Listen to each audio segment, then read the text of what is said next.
So, good morning, everyone. Today we are again meeting to solve this geometry rider, which you have probably done in schools. But let us try to solve this using our sequential thinking strategy. So, the problem is this: you have a triangle ABC, and D, E, and F are the middle points. So, obviously, D, F will be parallel to BC, and FE will be parallel to AB. So, they are our things needed. Then AG is the perpendicular bisector from A, and then we join the points DG, EF, and what you have to prove is that this quadrilateral is a cyclic quadrilateral. So what it means is you have to prove that 2 plus 4, angle 2 plus 4 is equal to 180, or angle 1 plus 3 is equal to 180. I put this mark there because this line was coming. So 2 is that whole angle, and 3, 4, no confusion there. So we need to prove 3 plus 1 is 180, or 2 plus 4 is 180. So that's what we have to prove. Now what we do is, how do we start? Always the problem is how to start the thinking process. So what we will do first is find where a sum is known to be 180. Okay.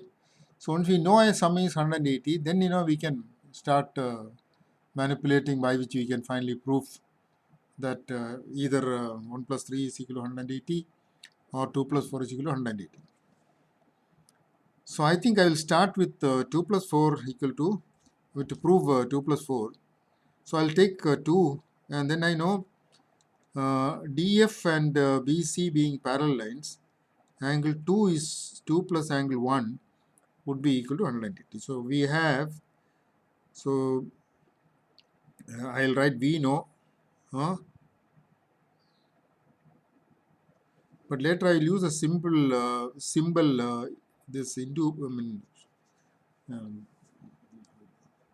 this right mark, so that which also means we know. So we know what? Angle 2 plus angle 1 is equal to 180.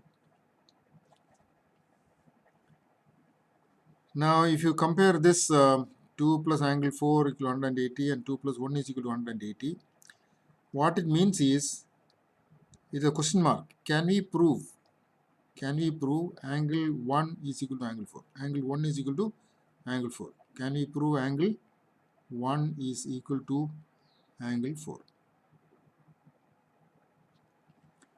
So this is what, if this is proved, of course our original thing is also proved. So now we come and look here, and we see that I know that angle 4 is equal to angle 5.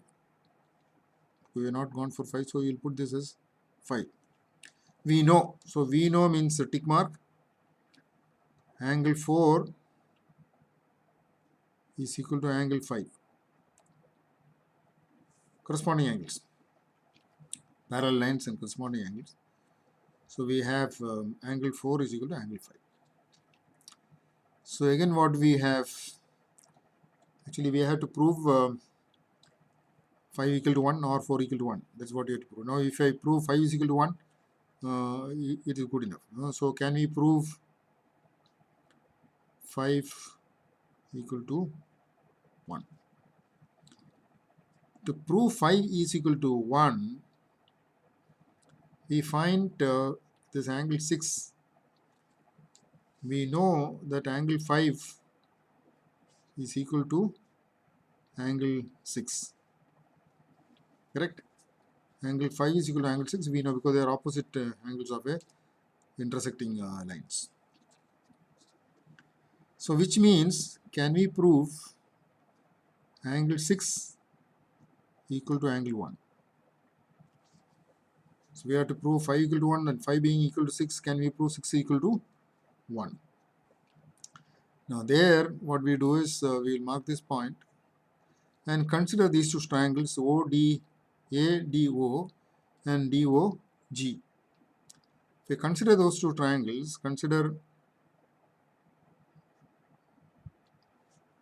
triangle ADO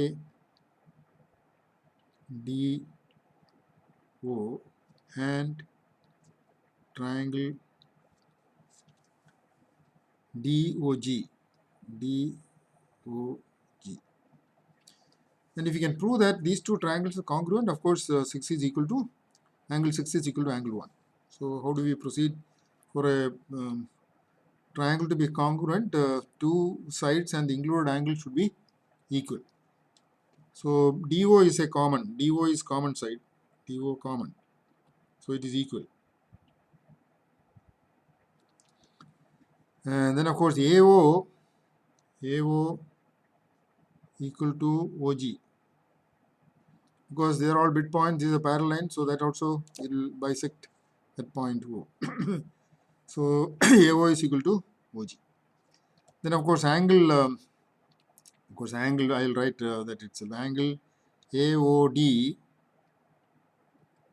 is equal to angle DOG,